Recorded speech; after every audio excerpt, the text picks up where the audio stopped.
Hi friends, welcome to or welcome back to the channel Jane Reads. My name is Jeanette and today I have some recommendations and some possibilities for me to read that will fulfill the prompt of summer in the title or set in summer.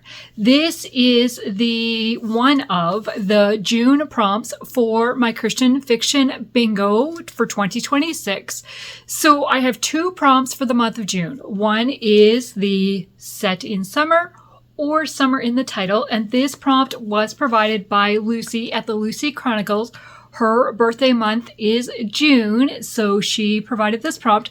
So be sure to go over and check out her channel and wish her a happy birthday in the month of June. Now, this was a hard prompt for me to fulfill. I have not read very many books with summer in the title. I do have a few possibilities. And knowing if a book is set in summer, I don't always remember. So it is very likely I have read a lot more that were set in summer that I just don't remember. And for possibilities, they're not always tell you when they're set. So I'm like, I don't know. So this list is not very long. And there was one book that I have read that had summer in the title. I will just mention it very briefly, but it was not a favorite for me. But other people have enjoyed it, and that is the Best Summer of Our Lives by Rachel Hauck. See, I even forgot the title for a minute there. This was a dual timeline between 1970 something and 1997, and set around some girls' time at camp as youth leaders. Yeah, it just wasn't enjoyable for me, but I know a lot of other people have enjoyed it. I only own 5 of the books that I'm going to talk about today. As I said, I haven't read a ton of them. So yeah, there's 5. The very first book is On a Summer Tide by Suzanne Woods Fisher. This is book 1 of the Three Sisters Island series. It is set in Maine, just before the summer season. We're following a father and 3 sisters. The father buys a property on this island and takes his daughters to the island to help fix up the property. The daughters are all out of school, like out of high school. I want to say they're all young adults in kind of starting college or just finishing high school, maybe. Honestly, I don't remember now. But they're older anyways. So I felt like I was transported right to the island of Maine with this family. It is told from multiple perspectives. You get the father as well as each of the sisters. But it always felt like it was easy to follow who you were, which perspective you were getting, and it connected in such a good way. They are family dynamics that they don't always get along, but they are working together and helping each other. Not all the sisters wanted to come to the island, but they're there. And we just watch the relationships bloom and develop and change between the family members. It's such a sweet story. I really, really enjoyed how they came together and worked together for the common goal. Okay, then the next one is Once Upon an Irish Summer by Lisa T. Bergren. Fiona became obsessed with a legendary pirate queen in college. A recent college grad, she's in Ireland to volunteer for the summer at a small museum dedicated to the woman's memory. But once the summer is done, might local scholar Rory O'Keefe convince her to stay? What's going to happen? So this has summer in the title and is set in summer. I read this back in 2020. I gave it 4 stars, but I didn't write a review. So I don't really know what I liked about it, but I gave it 4 stars. And the next book is the same. I read it in 2020. I gave it 4 stars and did not write a review. And that is A Sweethaven Summer by Courtney Walsh. This is book 1 of A Sweethaven Homecoming, I think is the name of the series. And so we have Campbell, who has come to Sweethaven in search of answers about her mother's history. Just before losing her battle with cancer, Suzanne sent letters to childhood friends from her hometown of Sweethaven, Michigan. Suzanne's 3 friends, Lila, Jane, and Megan, haven't spoken in years, yet each has pieces of a scrapbook they made together as girls. Suzanne's letters have lured them all back to the idyllic lakeside town where they meet Campbell and begin to remember what was so special about their long Sweethaven summers. As the scrapbook reveals secrets from the past, old wounds are mended, lives are changed, and friendships are restored, just as Suzanne intended. So, it's this mother getting people together after she's passed through this old scrapbook. I really enjoy the scrapbook. That is what I remember, and the letters from the mom. That is what I remember about this book. But yeah, that's the other one. Okay, so those are all the ones that I have read that have summer in the title. Now, possibilities for me to read. The Summer of Yes by Courtney Walsh. I have heard really good things about this book from a few friends. I love the cover. It's set around a road trip. Yeah.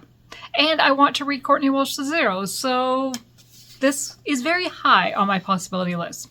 It says, a near-death experience captivates workaholic junior editor Kelsey into changing her life one yes at a time. Kelsey always dreamed of being a writer, but she settled into a routine of helping other people tell their stories in her job as a junior editor. She doesn't go outside her comfort zone. Her relationships are safe. Her job is secure. Her existence is stable. And she's great with that. And then the accident. While she's in hospital overnight, she meets an older woman named Georgia, a wildly successful businesswoman.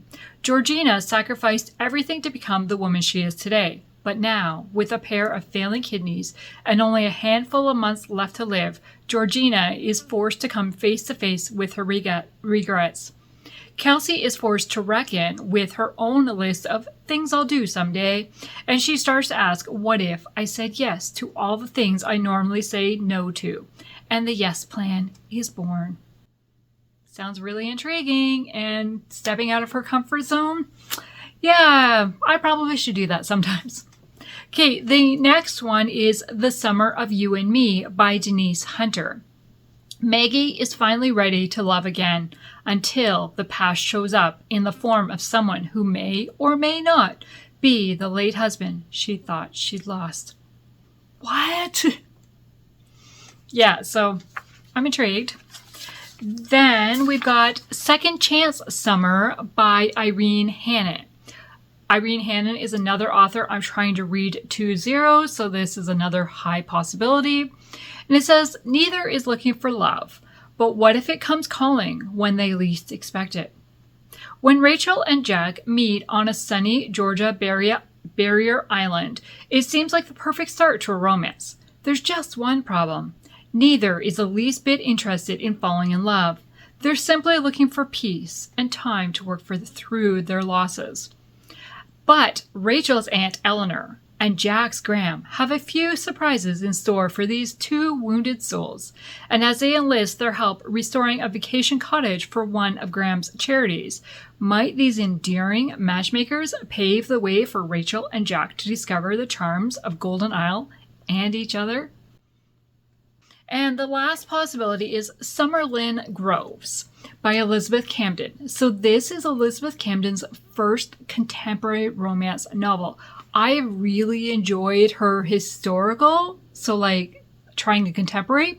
And this one sounds really intriguing, and it might even be a little bit of the past included in it.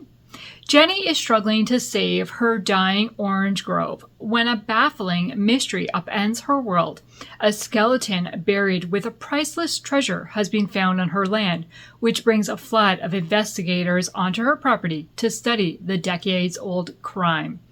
Captain Wyatt is charged with solving the puzzling mystery. Unfortunately, he is also the man who broke Jenny's heart 2 years earlier. Plagued with regrets and unresolved feelings for Jenny, Wyatt resists getting drawn back into her world. but he cannot rest until he solves this unusual crime. The former lovers are trapped on a case neither one of them want. Soon they awaken a 50-year-old mystery involving Cold War espionage and a forbidden romance. Will resurrecting the old secrets endanger the survival of her grove and everything Jenny holds dear? That just sounds so intriguing. Now let's go to set in summer. So I have 3 that I own that I know were set in summer. The first one is The Bitter End Birding Society by Amanda Cox. We are following a teacher who at the end of the school year comes to Tennessee to move in with her aunt to help her aunt prepare to sell her house. And so she spends the summer at Bitter End, Tennessee.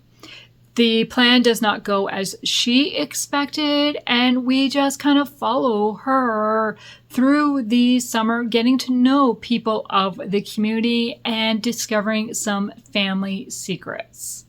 Then we've got The Women of Oak Ridge by Michelle Shocklee, which follows a student who is doing her thesis on the community of Oak Ridge and how keeping the secrets from the K-25 plant and helping build the atomic bomb and stuff. And she comes to Oak Ridge to spend the summer with her aunt who worked at the K-25 factory and gets to know people in the community and learn more of the history about the K-25. And it is a dual timeline told in 1944 and 1979. So we are following Maybelle. Yes, Maybelle in 1944, who is the aunt, her time working at the factory, kind of what she went through. And then Laurel in the 1979 timeline. And as she gets to know more about this time and why is Maybelle, her aunt, so hesitant to share about her time at the factory. I absolutely loved this story and finding out the history of this community and the fact that I recently visited. I actually bought this book in Oak Ridge. So I think that really kind of endears me to the story a little bit more, but it was such a good story. I really, really enjoyed it. And the last one is Sandcastle Inn by Irene Hannon. This is part of the Hope Harbor series, and this is the one that I'm pretty sure is set in the summer. And it says, family is complicated, but true love does not have to be. Vienna never intended to return for more than a passing visit to Hope Harbor and all the bad memories she left behind. But when your career tanks, home is where you go to nurse your wounds and chart a new course. Only temporary, of course. Because as much as she loves her mom, anything more than a short stay would drive them both crazy. A trip to Oregon isn't in Matt's plans either until a perfectly timed appeal for help from his sister. What better place to decompress after a shattering loss than a quiet seaside town named Hope Harbor? But R&R isn't on the agenda when he arrives to find his sister's new enterprise on life support. Vienna must have the skills needed. Wow, that was horrible, Jeanette. Okay. Vienna may have the skills needed to resurrect the foundering B&B if Matt can convince her to hang around long enough to mend the inn and maybe his heart. So I gave this book 4 stars. I said it was the characters that kept me invested, not so much the romance, but I was intrigued with the characters, especially Matt and his sister, Sarah. I don't know. What is his sister's name? I'm not really sure. But yeah, so set during the summer months. Okay, and then I have 2 possibilities that I believe are set during the summer. Not 100% sure on that. And the first one is The Sands of Sea Blue Beach by Rachel Hauck. Now, If this is not set in summer, it sure gives the summer vibes from the cover, right? So it says, Emery finds herself at a crossroads between her career and her complex family dynamics. Living at home in Cleveland and clinging to memories of her late mother, Emery struggles to connect with her blended family. Seizing the chance for a fresh start, she accepts the position of editor-in-chief at the struggling Sea Blue Beach Gazette. Returning to the Sands Motor Motel in the picturesque Florida town, she is flooded with bittersweet memories and past regrets. Architect Caleb has returned to Sea Blue Beach, a place filled with both cherished and painful memories. He means to make a difference for his family and his hometown by raising his abandoned nephew and preserving the history of Sea Blue Beach as the leader of the new historical society. He never expected to see Emery again, the girl who captured his heart 16 summers ago. As Emery and Caleb rekindle their friendship and explore the chance at love, they join forces to unite Sea Blue Beach, a town bitterly divided into East and West, old and new. Together, they navigate family challenges, professional setbacks, and a high-stakes royal visit, all leading to a place where forgiveness and love reshape their journey back to each other. And then the last one is The Ladies of the Lake by Cathy Gohlke. So it says, when she is forced to leave her beloved Prince Edward Island to attend an all-girls school after the death of her parents, the last thing Adeline expects to find is kindred spirits. The Ladies of the Lake, as the four girls call themselves, quickly bond as sisters, vowing that wherever life takes them, they will always be there for each other. But that is before love and jealousy come between Adeline and Dorothy, the closest of the friends. Before the dawn of World War I upends their world and casts baseless suspicion onto the German-American man they both love. Before a terrible explosion in Halifax Harbor irrevocably rips the sisterhood apart. 17 years later, Rosalind receives an unsuspecting telephone call from Dorothy, now the headmistress of the Lakeside Ladies' Academy, inviting her to attend the graduation of a new generation of girls, including Rosalind's beloved daughter. With that call, Rosalind is drawn into a past she's determined to put behind her, to memories of a man she once loved, of a sisterhood she abandoned, and of the days she stopped being Adeline. What? I am intrigued for sure. Now, I'm not really sure if it is set in summer, but according to what I found on Google and stuff, it says it is, but she comes for a graduation, but it also has flashbacks 2 times, so I'm not 100% sure. We'll see. Okay, so those are all the books I have to mention today.